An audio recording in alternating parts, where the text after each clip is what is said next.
السلام علیکم ناظرین کرام، نئی ویڈیو میں آپ کو خوش آمدید کہتے ہیں۔ عمران خان اسٹیبلشمنٹ سے بات نہیں کرنا چاہتا۔ آپ کو پتہ ہے کہ عمران خان کہہ رہے ہیں کہ میرا مینڈیٹ مجھے واپس کرو، باقی باتیں بعد میں ہوگی، جبکہ اسٹیبلشمنٹ کہتی ہے کہ مینڈیٹ کسی صورت واپس نہیں ہوگا۔ کچھ لوگ کہنا شروع ہو گئے کہ عمران خان منتیں کر رہا ہے، پاؤں پکڑ رہا ہے۔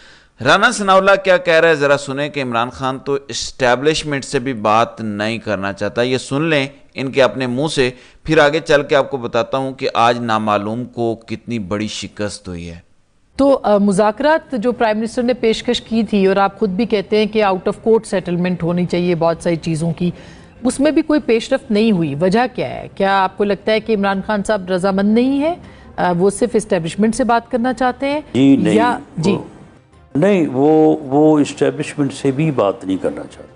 عمران خان اسٹیبلشمنٹ سے بھی بات نہیں کرنا چاہتا، یہ رانا ثناء اللہ کا کہنا ہے۔ یہ سچ ہے، یہ جھوٹ ہے، لیکن کم از کم ان لوگوں کو ٹھنڈ پڑ جانی چاہیے جو کہتے ہیں کہ عمران خان تو اب گود میں بیٹھنا چاہتا ہے۔ جب نون لیگ کے اپنے لوگ مان رہے ہیں کہ عمران خان تو اسٹیبلشمنٹ سے بھی بات نہیں کرنا چاہتا، تو پھر آپ کس منہ سے یہ باتیں کرتے ہیں؟ اب آپ کو دکھاتا ہوں کہ نامعلوم کو کس طرح دو شکستیں ہوئی ہیں۔ ناظرین کرام، میں آپ کو دکھاتا ہوں کہ تحریک انصاف کو توڑنے کی کوشش ناکام ہوئی ہے۔ آپ کو رؤوف حسن اور شہریار آفریدی گاڑی میں ساتھ بیٹھے نظر آ رہے ہیں۔ اڈیالہ جیل کے باہر شاندانہ گلزار تھیں ایک طرف، دوسری طرف رؤوف حسن، عمر ایوب اور شہریار آفریدی کھڑے تھے۔ تو جو دو گروپس نظر آ رہے تھے، انہوں نے ایک جوائنٹ فرنٹ پیش کیا ہے، یونائٹڈ فرنٹ پیش کیا ہے۔ نامعلوم کی کوشش تھی کہ تحریک انصاف کو توڑ دیا جائے اندر سے، کچھ اپنے مورے بھی لانچ ہوئے ریسنٹلی، لیکن بظاہر ایسا لگتا ہے کہ ان لوگوں کو کچھ حکم آ گیا ہے کہ ابھی سیز فائر کیا جائے، کیونکہ ہمارے لیڈر پہ تو یہ ایسے مقدمے بنا رہے ہیں جس میں سزائے موت ہو سکتی ہے، اور اس ٹائم اگر ہم آپس میں لڑتے رہیں گے۔ ویڈیو میں آپ دیکھ سکتے ہیں کہ ڈرائیو عمر ایوب کر رہے ہیں، پیچھے شہریار آفریدی بیٹھے ہیں، ان کے ساتھ رؤوف حسن بیٹھے ہیں۔ ایک ہی گاڑی میں ٹریول کرنا، اس کی بڑی سمبولک اہمیت ہے۔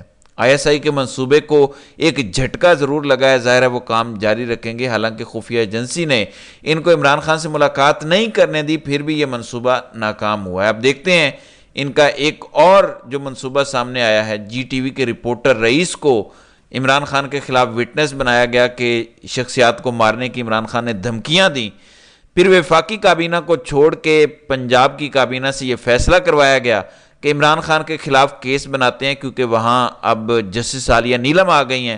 اسلام آباد ہائی کورٹ مینج نہیں ہو رہی، عامر فاروق کے علاوہ باقی سارے ججز ڈٹ گئے ہیں، تو اب کیسز کا رخ پنجاب کی طرف موڑا جائے گا۔ ایسے میں ایک بہت بڑی ڈیولپمنٹ ہوئی ہے۔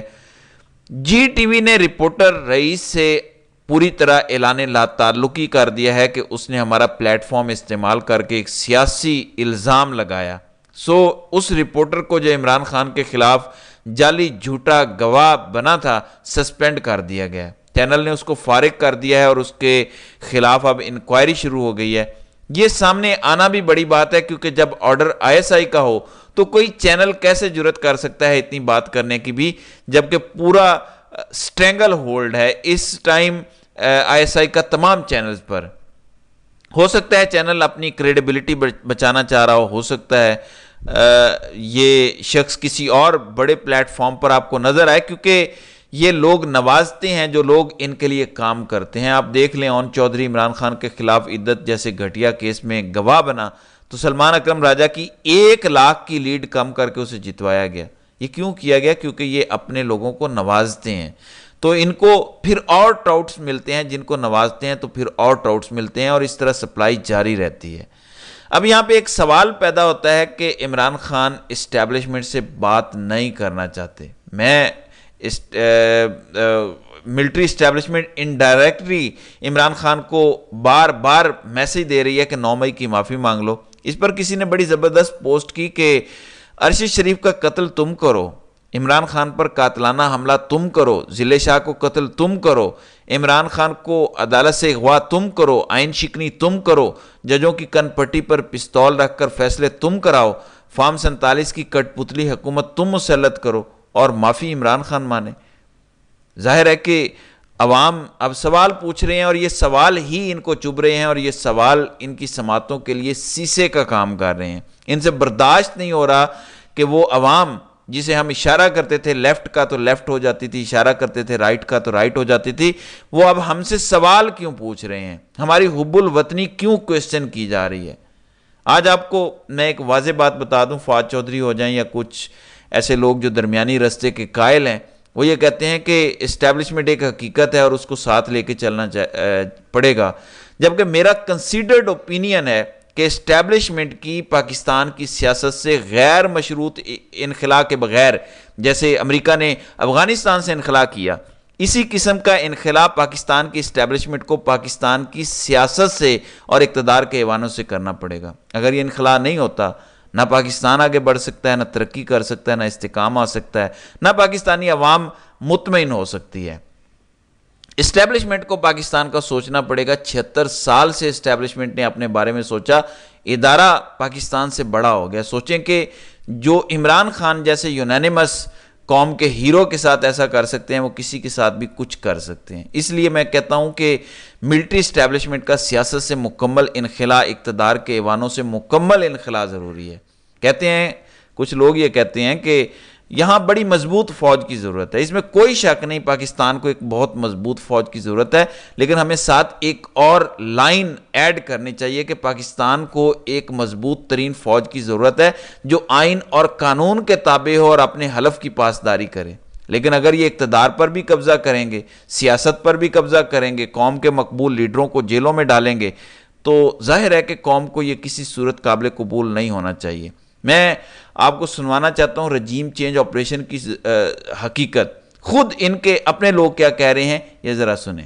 جب ایک ارینجمنٹ کے تحت عدم اعتماد پاکستان کے اندر ہوا، اور ارینجمنٹ کا لفظ استعمال کر رہا ہوں، ماحول بنا کے ایسا ارینجمنٹ کیا گیا کہ جو شخص زمین پہ مقبولیت کے حوالے سے لگا ہوا تھا، اس کو سائفر دے کے پبلک میں پیش کیا، ماحول ایسا بنایا گیا کہ جس میں اس ارینجمنٹ کا ہم حصہ بنے۔ آج آپ سمجھتے ہیں کہ تحریک عدم اعتماد کا حصہ بننا ایک احسن فیصلہ نہیں تھا؟ نہیں تھا، بالکل نہیں تھا احسن فیصلہ۔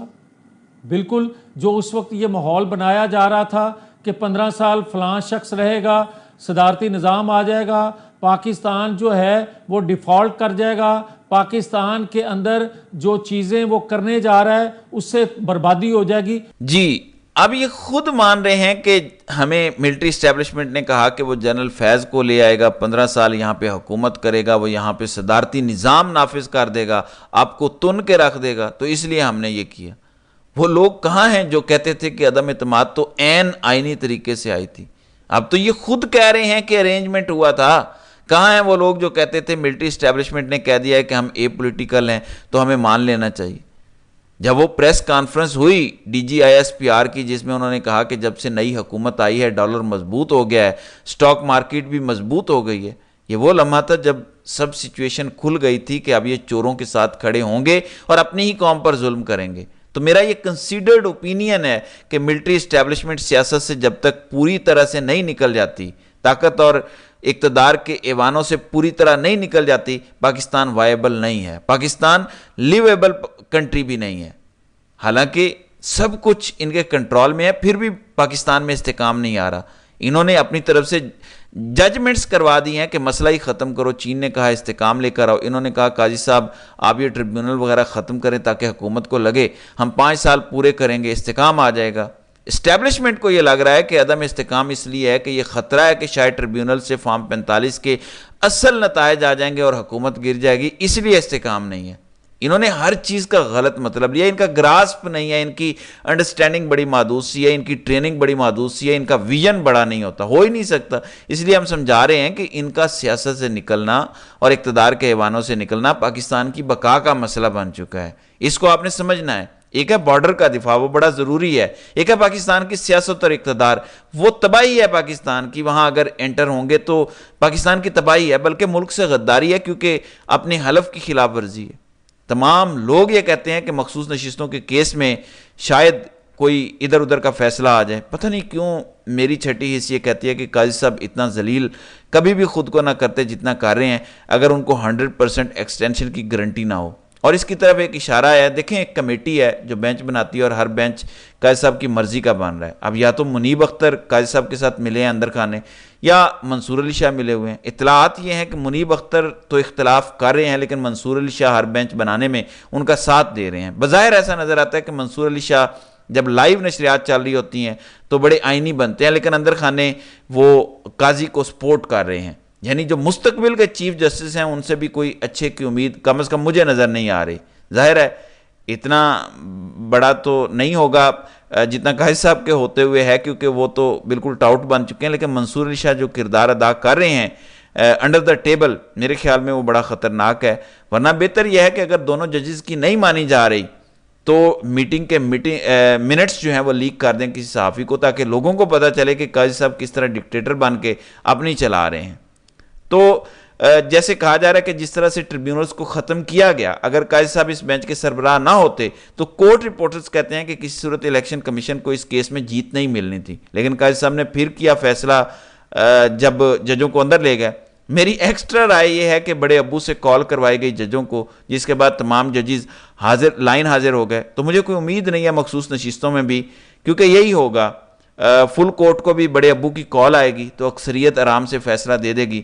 میرے نزدیک قاضی صاحب کی اگر ایکسٹینشن نہیں ہوتی تو یہ سرپرائز ہوگا, اگر ہوتی ہے تو میرے لیے یہ کوئی سرپرائز نہیں ہے. تو ناظرین کرام, آپ کی اس ویڈیو کے حوالے سے کیا رائے ہے؟ آپ اپنی رائے کا اظہار کامنٹ سیکشن میں ضرور کیجیے گا.